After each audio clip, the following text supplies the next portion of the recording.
Não seria exagero dizer hoje que o petróleo é um dos pilares da vida moderna. Ele está presente não apenas nos combustíveis que utilizamos, mas em uma infinidade de produtos químicos e petroquímicos fundamentais para a nossa sociedade. Além de ser utilizado para gerar energia elétrica em diversos países.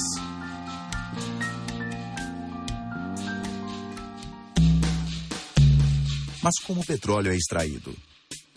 Quais são os desafios por trás da sua produção? O petróleo está alojado em grandes profundidades. Os reservatórios podem atingir profundidades totais de 6.000 metros, temperaturas de 170 graus centígrados, além de enormes pressões. Produzir petróleo e as suas dificuldades está muito relacionada ao meio físico onde esse petróleo está encontrado. Pode ser uma operação relativamente simples. Se você está, por exemplo, falando hoje de um campo raso na Arábia Saudita. Pode ser também algo extremamente complexo, envolvendo muita tecnologia, se esse ambiente, por exemplo, é um ambiente marinho.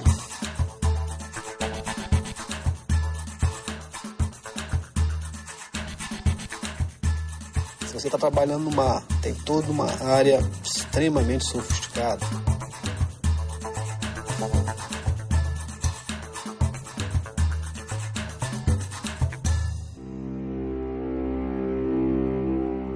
A primeira pessoa a perfurar um poço foi o Coronel Drake, um americano que no Texas, em 1859, utilizou uma broca de mina de sal para extrair petróleo do solo. Neste momento, a economia mundial se transformava. E o primeiro passo de uma nova tecnologia foi dado. O processo, ele não diferencia muito do Coronel Drake. O que é muito mais sofisticado hoje são os materiais, a ferramenta. Perfuração é basicamente você fazer um buraco na terra. Pode parecer coisa simples, mas não é.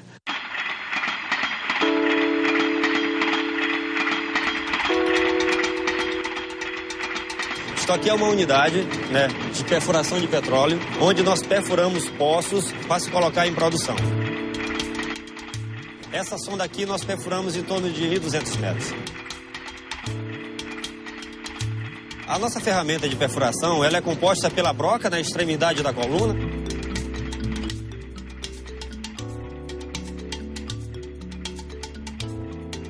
Nós arriamos o peso sobre ela, e o nosso tubo de perfuração, que são conectados, cada tubo mede em torno de 9 metros.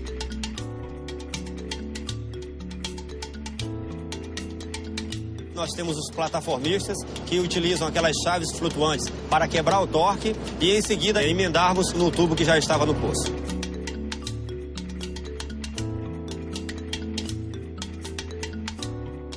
Basicamente, você tem uma coluna, você tem uma broca no final dela e através de movimento de rotação você vai penetrando no solo. E a questão da broca é extremamente sofisticada, Você hoje tem até brocas que são revestidas de diamante para dar a dureza necessária para você fazer esse avanço.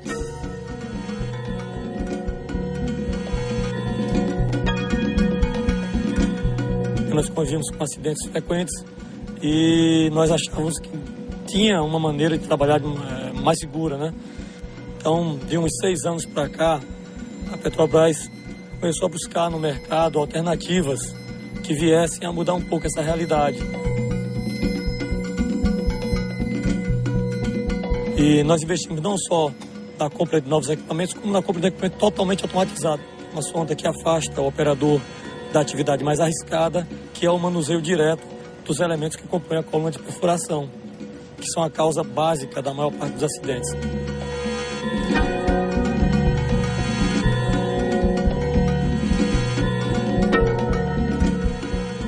O poço é perfurado com broca, coluna de perfuração, que são esses tubos que estão aqui, tá certo?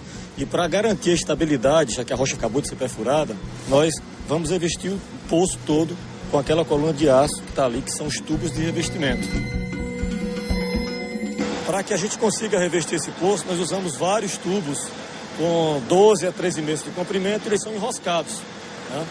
Um no outro, até que nós atinjamos essa profundidade. O aço ele é um elemento elástico, né? Apesar de aparentemente rígido numa seção muito pequena, como o comprimento da coluna é muito grande, o tubo de aço é como se fosse um macarrão elástico, né? Então ele acaba se adaptando, né, aos contornos do poço. Uma vez terminado o poço, você tem que primeiro estabelecer o contato entre o reservatório e o teu poço. Porque como ele está todo revestido, você tem que perfurar este revestimento, colocando o reservatório em contato com o poço.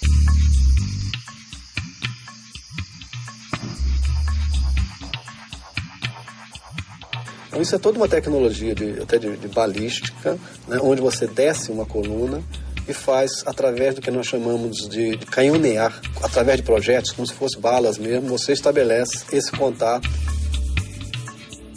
Um canhão que vai disparar projéteis contra a parede do revestimento e vai também penetrar em parte da formação, fraturando a rocha.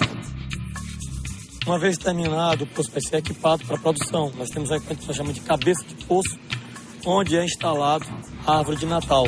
Não tem nada a ver com a árvore de Natal do final do ano. É um equipamento por onde são feitas as conexões com as linhas de superfície.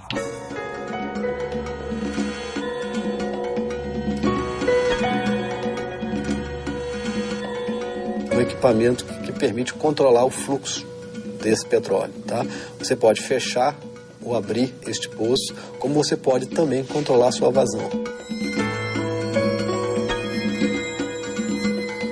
O que se espera naturalmente de um campo de petróleo é que os poços sejam surgentes, ou seja, que eles sejam capazes de, com a própria pressão natural deles, conduzir, né, esse óleo que está lá embaixo no reservatório até a superfície. Na prática, nem sempre isso acontece.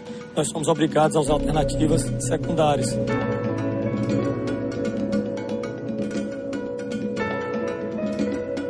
O que o cavalo de pau faz? Ele é basicamente uma haste dentro da coluna de produção e ele lá no fundo, ele bombeia o petróleo para cima.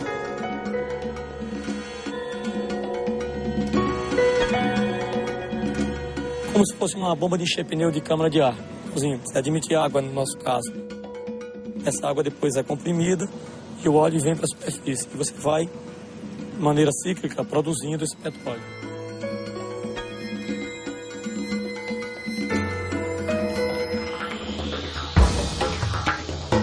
Basicamente, o petróleo começou a ser produzido onde ele era mais fácil. Sempre foi assim, né? As pessoas encontravam petróleo em terra, nas primeiras estudações, produziam, né? Depois começou a furar em terra, a encontrar petróleo, né? E foi toda uma evolução. É uma hora que acabou as oportunidades de terra.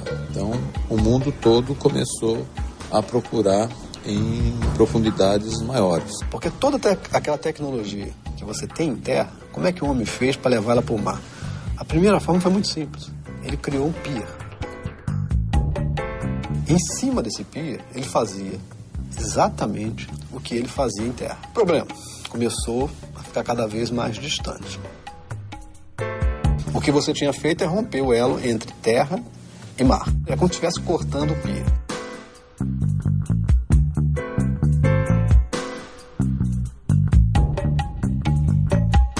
Uma plataforma fixa ela é fundamentalmente uma estrutura que se apoia no fundo do mar.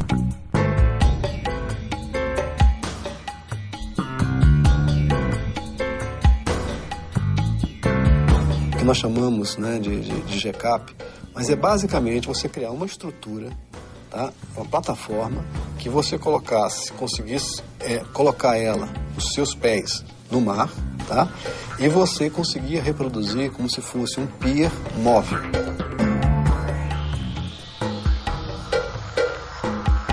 Nós descemos toda essa parte estrutural da plataforma, ela desliza sobre essas pernas e vai até o mar. A partir desse momento ela começa a flutuar e daí existem rebocadores que rebocam a plataforma para locação de destino. Chegando nessa locação, a gente faz a operação inversa. Desce as pernas tocam o fundo do mar e todo o casco da plataforma é levantado, ficando fora d'água. A partir desse momento, ela passa a ser uma plataforma fixa. À medida que a profundidade aumenta, fica muito caro você construir uma estrutura de aço que se apoie no fundo. E foi aí, né, que se começou a pensar em algo diferente. E foi uma ruptura tecnológica. É você simplesmente perder o contato com a terra. É você fazer essa produção através de sistemas que flutuam. Essa plataforma, ela seria como uma pequena, vamos dizer, uma rolha numa bacia, não está presa a nenhum elemento ligado ao fundo do mar para manter posição. A plataforma recebe informações de satélites e informações de sinais acústicos que vêm do fundo do mar. Ela simplesmente está mantendo posição através do posicionamento de hélices, de propulsores que estão colocadas abaixo da unidade. Esse é o princípio do posicionamento dinâmico.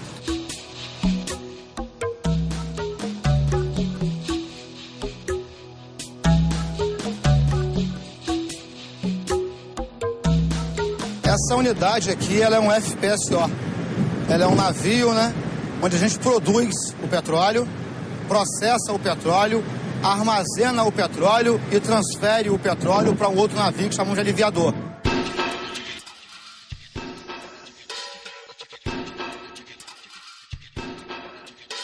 Tem a questão de custo de lançamento de dutos e, em virtude disso tudo, opta-se por usar um navio que consiga estocar o petróleo produzido e que permita que, de tempos em tempos, receba a operação de alívio, o offload, que transfira o óleo para outro navio que leva para a refinaria para processo.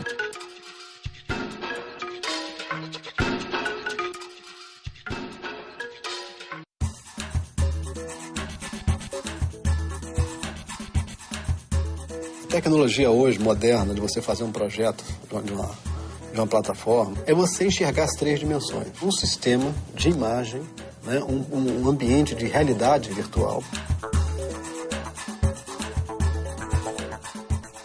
Esses programas de visualização 3D, eles hoje estão se tornando cada vez mais fundamentais.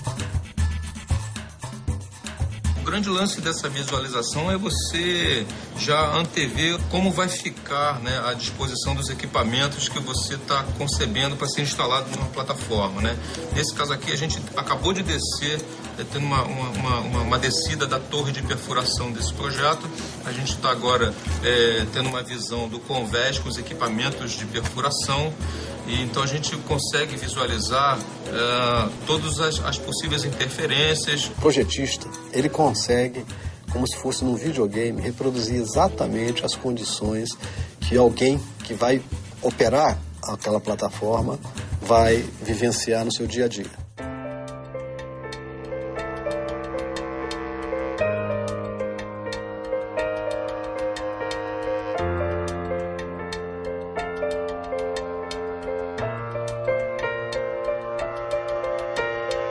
Você não pode ficar mandando um homem todo dia para lá. E aqui no Brasil eles passam 14 dias embarcados na plataforma, em regime de turno, e 21 dias em casa.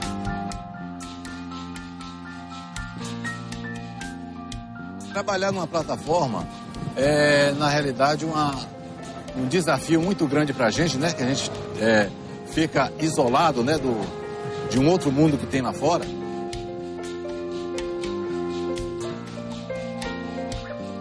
É uma vida de confinamento, né? Então é uma condição que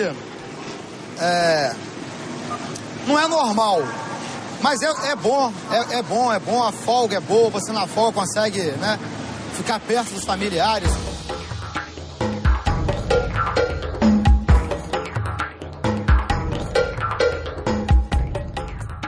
Quem vê um navio como esse não imagina qual a complexidade que nós temos embaixo da água, na parte submersa. São várias linhas, vários tubos por onde chega a produção dos poços. petróleo sai do fundo do poço, passa por uma árvore de Natal molhada. Existem 2 tipos de árvore de Natal. No caso de uma área de terra como a nossa, nós estamos na superfície, né? E nós chamamos essa árvore de Natal seca, né? A árvore de Natal molhada é uma árvore de Natal projetada para ficar no fundo do mar, dentro d'água. Fica no fundo do mar, né? Com os mesmos procedimentos se fosse uma de terra. Só que aí de baixo tem comandos, né? Que você pode mandar à distância.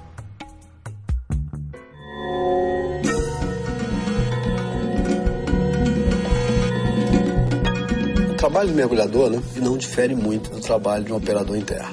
A questão toda é que ele faz isso em condições bem mais adversas. O homem foi projetado para trabalhar na superfície. Quando você é submetido a essa pressão, você tem que sofrer um processo de se adaptar àquele novo habitat. Se um mergulhador a 300 metros vem para a superfície sem se adaptando aos poucos, você simplesmente explode. Você percebe as bolhas passando no corpo na descompressão. Você percebe que as bolhas têm um volume no corpo. Então, a partir do momento que a pressão diminui, esse volume aumenta.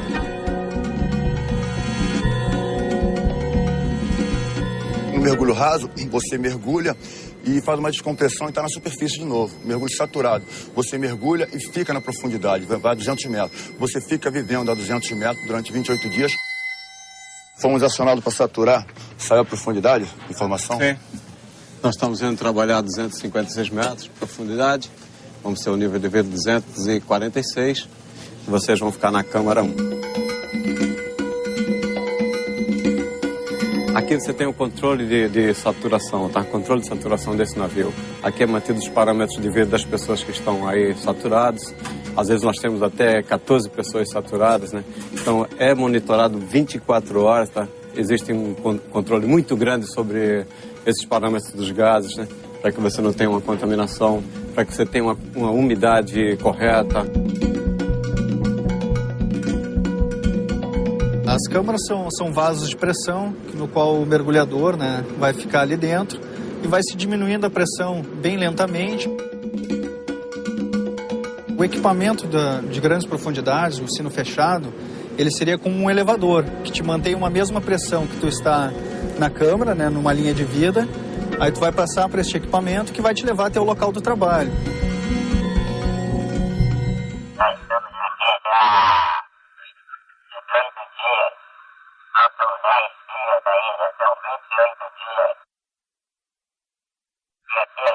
A gente respira uma mistura que é de hélio e oxigênio. E o fluido de um ADP carbônico. A profissão de mergulhador é bem diferenciada. É a profissão mais perigosa do mundo. Então não adianta ter só paixão pelo mergulho, pelo visual do mergulho. Tem que gostar de mergulhar, tem que se sentir bem na água, tem que se sentir feliz aqui dentro. À medida que você está indo para uma água mais profunda, você está lidando com uma pressão maior. Você está lidando com a temperatura menor, né? E isso tudo fica mais complicado. Hoje em dia, a gente está indo na Petrobras cada vez em lâminas d'água mais profundas. Lâmina d'água a distância do fundo do mar até a superfície, né? Então, nós estamos hoje já atingindo lâminas d'água acima de 2.000 metros de profundidade.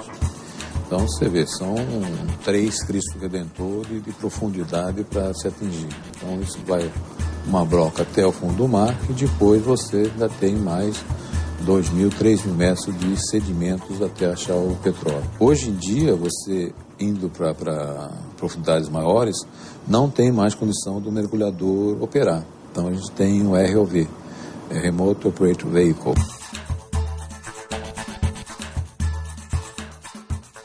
À medida que a profundidade vai aumentando, vai havendo disposições legais também, limitações de tempo. Por exemplo, a 300 metros, o máximo que ele pode ficar na água é 3 horas e meia.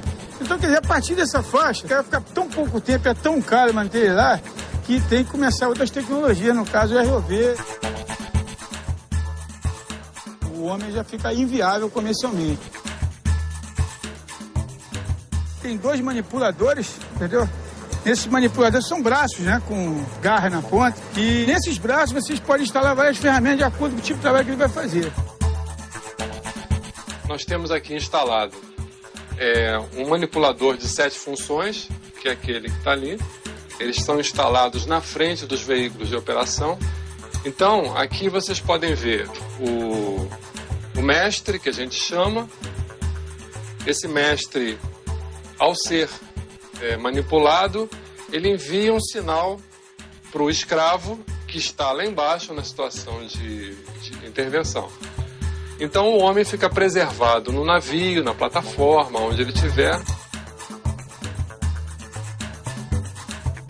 O poço hoje, cada vez mais, ele é um elemento fundamental em toda essa equação de custo. Inicialmente você tinha poços só verticais, você podia se deslocar, era barato como em terra, né? Agora no mar, se você tem uma unidade, você tem que atingir de um único ponto todo um reservatório que se espalha às vezes por dezenas de quilômetros, tá? Então como é que você atinge isso? Você fazendo um poço direcional.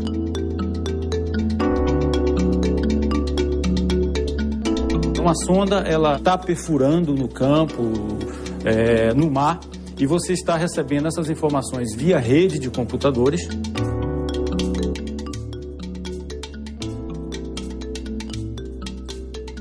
Então essas informações, elas são colhidas e geradas na sonda, elas são enviadas para nós aqui na sede e nós processamos essas informações em termos de alimentar os computadores para que você atualize o modelo geológico, geofísico e de engenharia.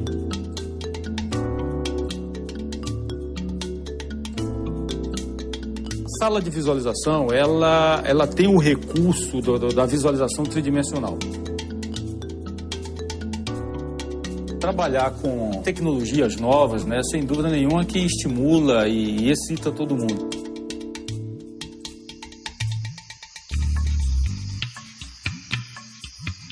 É óbvio, né, que a indústria de petróleo é uma operação de muito risco. Uma plataforma, para a vida humana, ela representa um risco, né, que às vezes uma refinaria, por permitir que as pessoas fujam, né, a plataforma você tem mais dificuldades.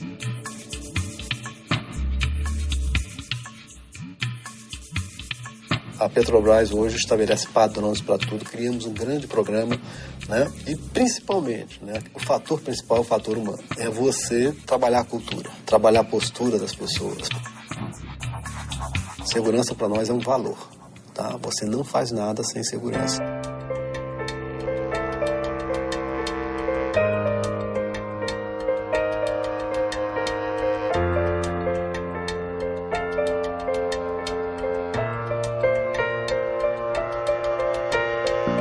O futuro da produção é um futuro que só tem uma resposta positiva com investimento tecnológico.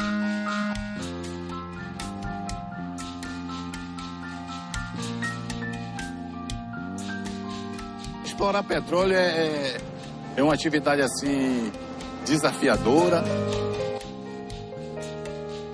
A vibração que você sente ao você saber que aquela atividade que você realizou, frutificou em alguma coisa, realmente contagia toda a família da plataforma. Trabalhar na indústria do petróleo é uma coisa apaixonante. Quando você entra, você se torna petroleiro e você não quer mais largar aquela profissão. O pessoal que trabalha aqui tem amor pela plataforma porque dá aquela sensação de que a gente é importante realmente para o país.